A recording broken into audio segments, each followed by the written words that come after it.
everybody. Welcome to the Onezone Chamber podcast. My name is Jack Russell, President and CEO of Onezone Chamber of Commerce. And today in the studio, I have two guests, Kurt Weitzel, WKRP Indy Real Estate, and Amanda Miller with ALO Property Group. Hi, guys. How are you? Good. Thanks for having us. Yeah, well, thanks for being on our podcast today. We appreciate it. And I figured what's more exciting to talk about right now than commercial real estate and the things going on in those type of worlds. But before we start that, let's talk a little about you guys and your background. So, Kurt, we'll start with you. Talk a little about WKRP and your background, because while you do commercial real estate, you're also, I consider you an entrepreneur because you find different opportunities to do things. So what's a little bit about Kurt? So my background, I started WKRP Indy Real Estate 14 years ago out of the need to make a living. And those of us that remember 14 years ago, that's the wrong time to need to make a living.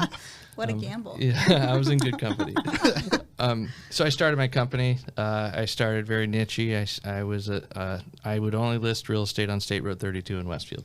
And so that was just my way of clawing out of the recession. And so I focused on being a full-service real estate company. And then as commercial came back and land came back, I went back to focusing on that stuff. And so to this day, I still primarily, 90% of my work is done in Westfield. And it's been a lot of fun. That's so awesome. My family, I got a family, 2 kids, a wife, and 2 dogs. I love it. Mm-hmm. I love it. And a motorcycle. Amanda, a little bit about you. Yeah, my background has kind of been jumped around, but everything to do with commercial real estate, from the construction side to the interior side to development side, and joined ALO, and really probably at a weird time, but I've known and sent many clients to Ralph Balber, our CEO, because I just think they do things differently, and been a long-term friend and mentor. And it's been interesting also being a business owner, having seen that side and now being able to consult on the real estate side and know what those business concerns are and needs are, and thinking from that perspective. Yeah. Well, my follow-up question is, what made you get into real estate? Like, what enticed you to do that? Mm-hmm. Yeah. Well, Ralph is a great salesman. High energy and a great salesman. That is exactly how to define Ralph. He is. But honestly, I think that, and I don't know if you've ever been to a shopping mall and you go in and a salesperson comes up to you and you're like, please don't come up to me. Please don't come up to me. Walk away, walk away, walk away. And, people approach things so from a financial standpoint, and I get it, they have to make a living, but there's not many sales organizations that approach things from a consulting standpoint. Mm-hmm. And I don't get paid if a transaction doesn't happen, but that we first start to get to know your business. Mm-hmm. And I always felt I was lacking that in places where I've worked, and that's what we do. We don't even talk about what the end, when we talk about what the end goal is, but we're not talking about, when is this going to happen and when do I get paid? It's about knowing your business. What are your business objectives?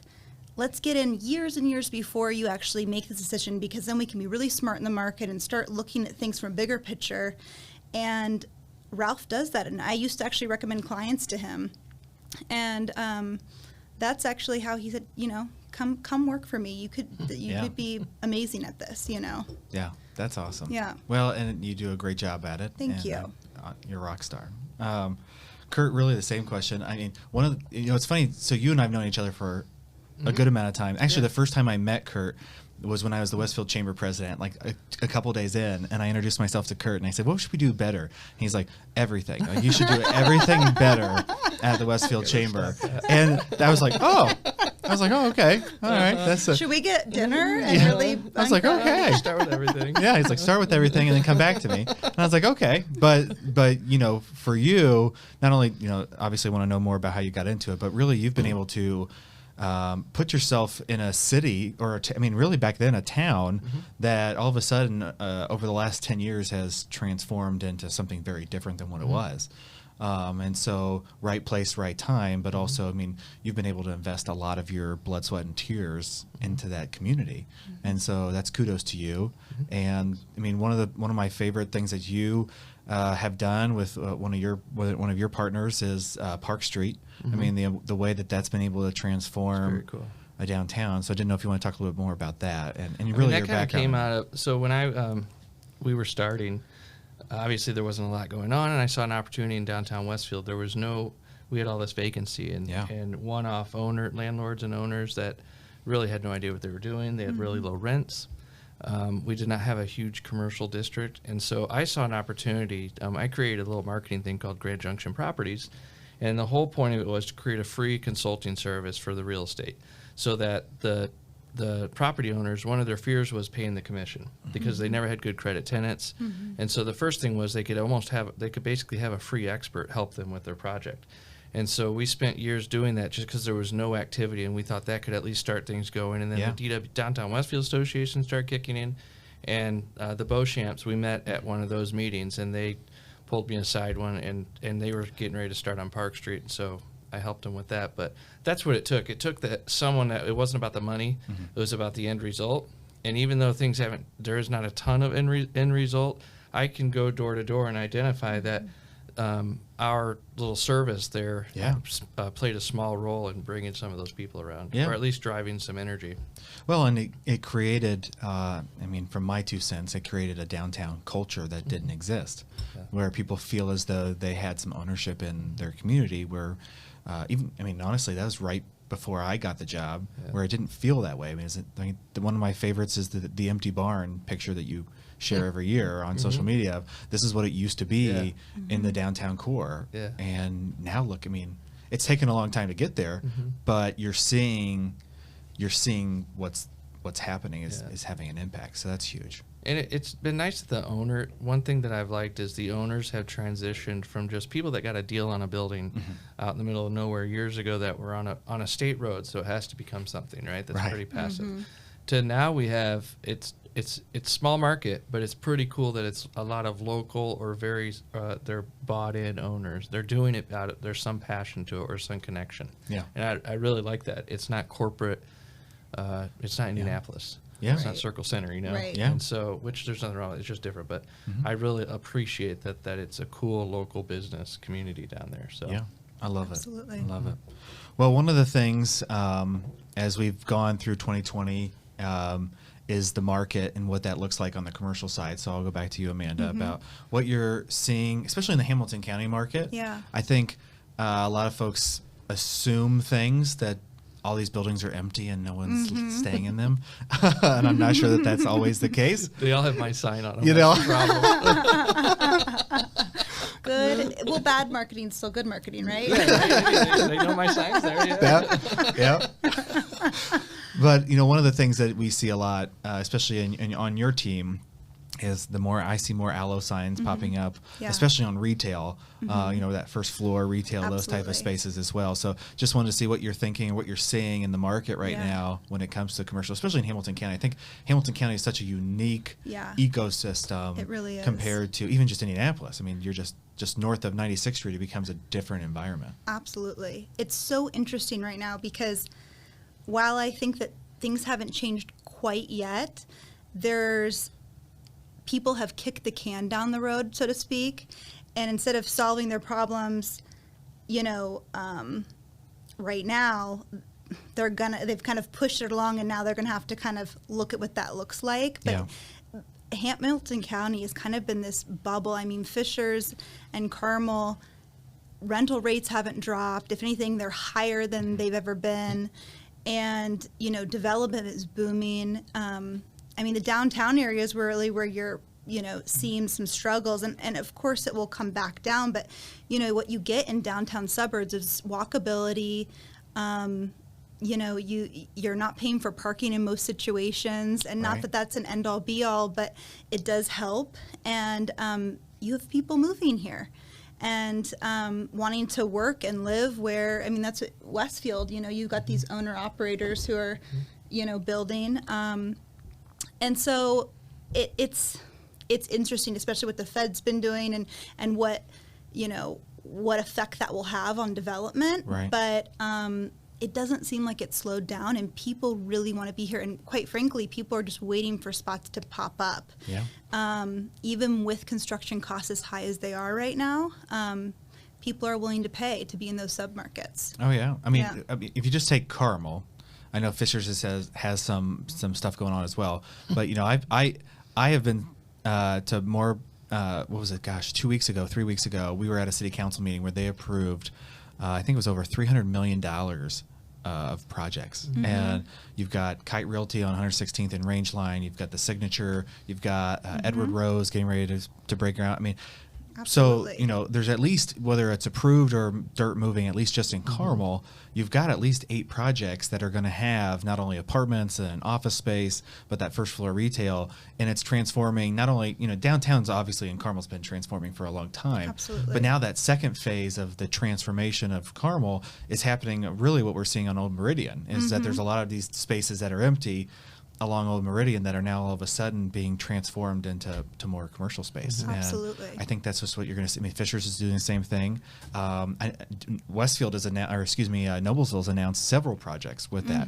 I don't know if Westfield has announced any projects lately, but I do think that there is some of this need and want from a business side to be where the people are. Absolutely. And I think that's huge. For sure. Well, I think the municipalities are taking advantage, and if they're smart, they're seeing this and they're helping fund this and plan for this and invest in it. And it's huge. I think it's bringing people more to the suburbs. Downtown walkability is huge. Yeah, that's huge.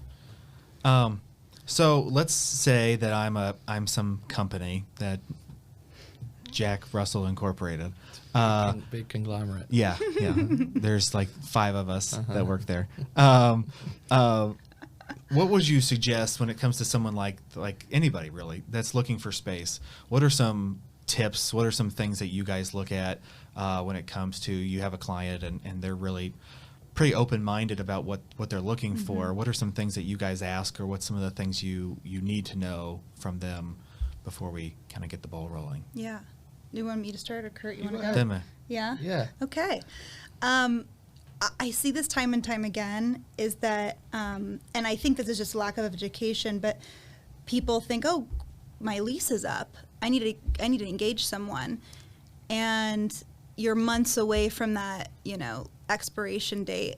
And what's really smart, I think, is get your broker involved a year before your lease is up, 2 years before your lease is up, and find someone that can consult you from your business goal standpoint and that you trust, because whether it be, okay, I need to get into this space for 5 years and then my ultimate goal is to buy a building, or maybe there's some personal investments in those, look at the bigger picture so we can understand that and go to work on that. When we don't have the time to execute, it really handcuffs clients because they're in a pinch. They have to get out of their space.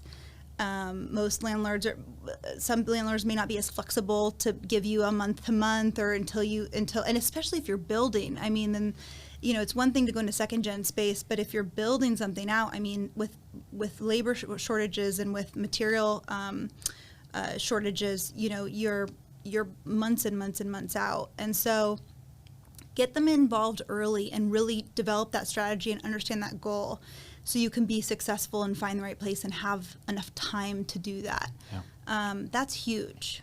Yeah, I agree. I think one of the things I always try to get people to do is tell me their whole story. And I try to, because a lot of people don't move their business a lot. They move it, and so I try to relate it to the experience they've had as buying another house. Yeah, And so sit down with the way you sit down with your realtor, you tell them your budget, you tell them your timeline, you tell them, and it's not just because you're buying it because you like the walls, you're planning. Right. And then sit down and tell the whole picture. What's your goal in a couple of years? Is this space, are you looking for, what's your business plan, and where do you see yourself in 5-10 years? Because you don't want to move again, or you don't want to move a lot. And I think that's important. A lot of times, we'll move someone, we'll start looking for something, or we meet them at the front door of a building, and that's our introduction.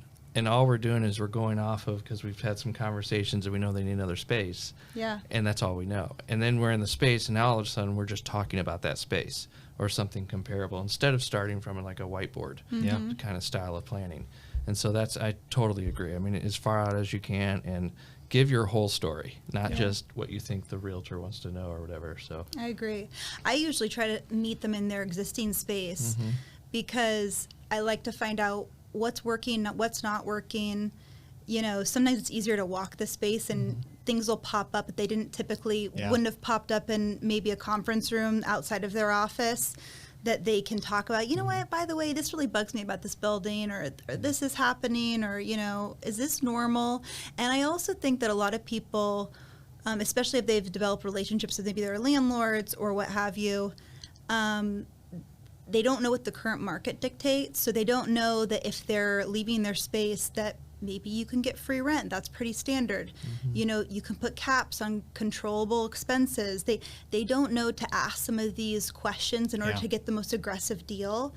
And it's important that you work with a broker that is asking those questions on your behalf and getting you a fair market value in the end. And so when they can understand your hot buttons, they can understand the deal breakers. This is a nice to have, but this is I absolutely need, they can go and negotiate that on your behalf and really, I think, find something that works in the end. Yeah.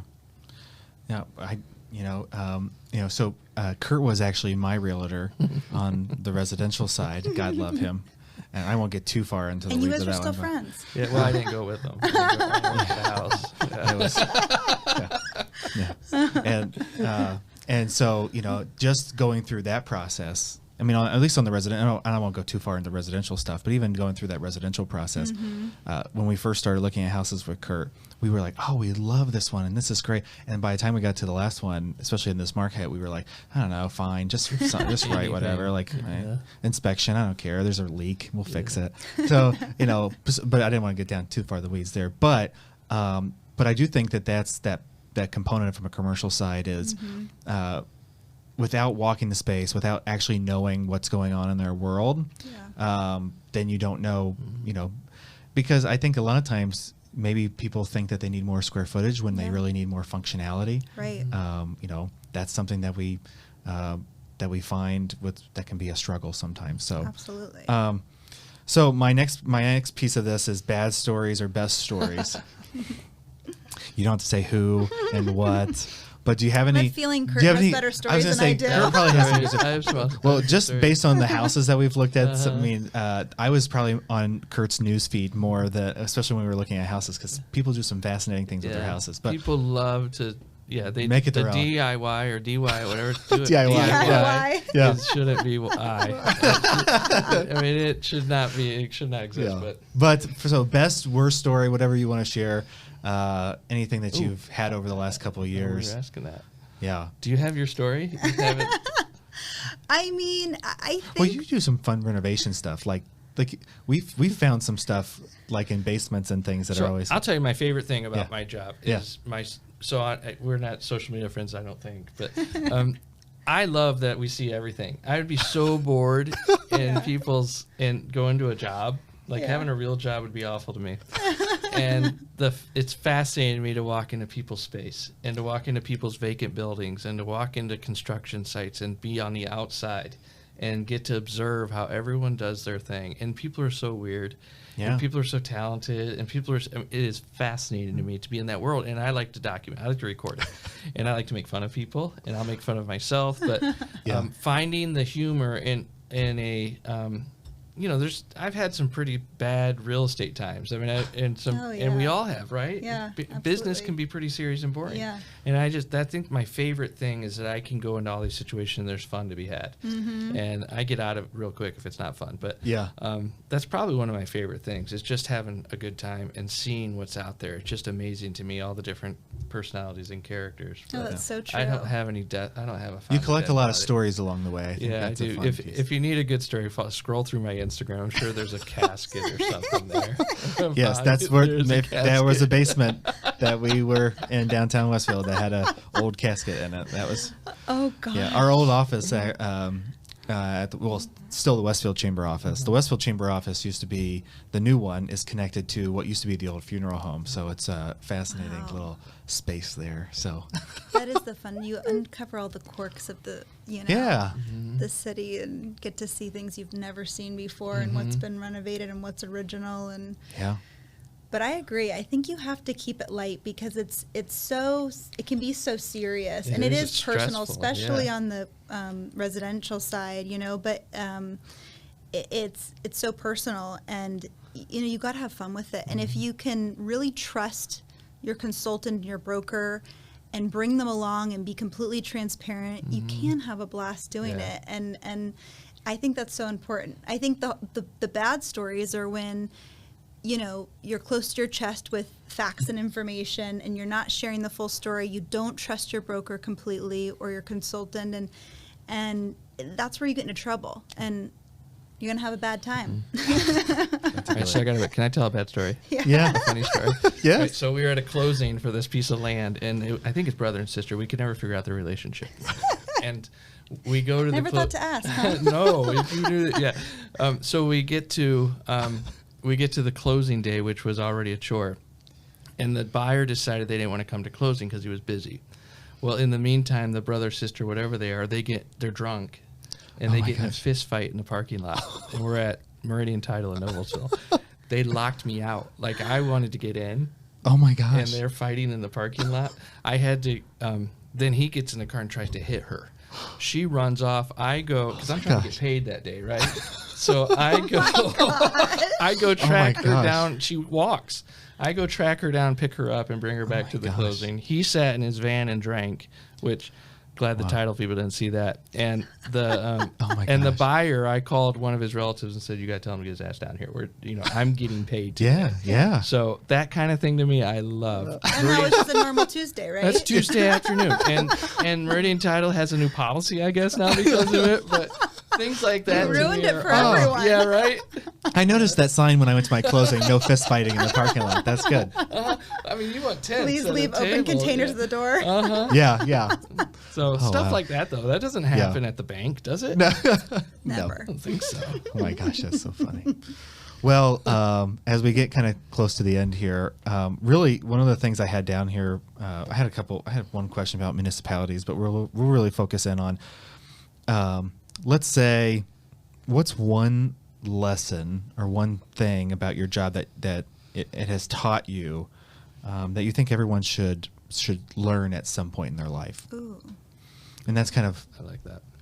But that's my question for you. Kind of my last question before we say goodbye. I think, and I think every real estate broker will agree with this. We have to make our own day every day, and if we don't get up and go do something, there's no job, there's no business. We do not own a business; we own a job, really. Mm-hmm. And I think a lot of people take for granted the sales they have or the business they have in front of them, and those of us that do this, and I'm not the greatest, but we get up and create our day every day. And I think a lot of people take that for granted, and they get into this business not realizing that it takes a lot. There's a lot of drive involved. Yeah. And I think the people that succeed just get up and they start working, or they have a plan, they plan their day and they get going. And I think a lot of people maybe lack that. Yeah. And so that was the greatest lesson for me. That I remember sitting in a suit in a cubicle. I can't even imagine that. And I was skinny here. That camera. I wore a suit every day when I first started, and it was stupid. And and I couldn't afford the dry cleaning. I don't know why I did it, but I remember sitting there thinking, nobody's calling me. And I had this realization that I got to tell them to call me, And I think a lot of people don't get that, and a lot of people don't have that realization, and that's why they fail a lot of times. That never triggers in your head. You got to go make that day. You got to go make that new contact, come up with a new idea, something like that. And I've loved that. I think I call my business constant startup because I'm constantly starting up, and so that's probably the greatest thing I've learned from it. So, Amanda, I love that. I think the biggest thing for me is I think we all talk at each other all the time, and I think every day, especially in this business, you have to listen and you have to continue to listen and really hear your client, because if you're not listening, you're missing so much good stuff and you're wasting their time, your time. And I think that's always a constant reminder, is just to stop and pause and really listen and hear about everything. And there's always good stories too, to how they started and how they began their business. And I think every day that's something that I try to do and always continue to do throughout the process. But to piggyback off what Curtis just said, is that you do have to make your own day, and you do. What I find interesting about that is that how many people don't respond in a timely manner. And that's one of the things I strive for. If it was me, if it was a property I was purchasing, if it was something I was leasing, how quick do I want that response time to be? And I know we live in a society where people are so used to things now, but I do think that constant communication is so important. And you have to stay connected with those people and drive things forward and communicate. And that's kind of just a similar sense of what you're saying, is just, when you make your own day, you're that's representation of who you are and how you conduct yourself. So. Well, I appreciate that. Yeah. That's great. Well, thank you guys so much. Again, I try to make these not too long, not too short. There was no hard questions, nothing provocative. No. I know, I didn't have any ready tough for questions. the hard balls. No tough questions. Just learning a little bit more about not only you guys and your companies, but there may be somebody that's listening, or someone. We do get a decent amount of viewers once we launch these things. That as long as one thing resonates with somebody, and that's what I try to do, is if one thing resonates, whether it's at a personal side or a business side, somebody may be thinking about moving, somebody may be thinking about X, Y, and Z, whatever that is. That's why we try to do these podcasts, so that people can hear from true business people about what's going on in the world. So thank you both so much for being on it. Thank you. Appreciate Hope it. you had a good time. Our wonderful studio, thanks to Chris in the back and the Brookfield Group for always letting us use this once a month. So with that, thank you all so much for being on the podcast. Appreciate it.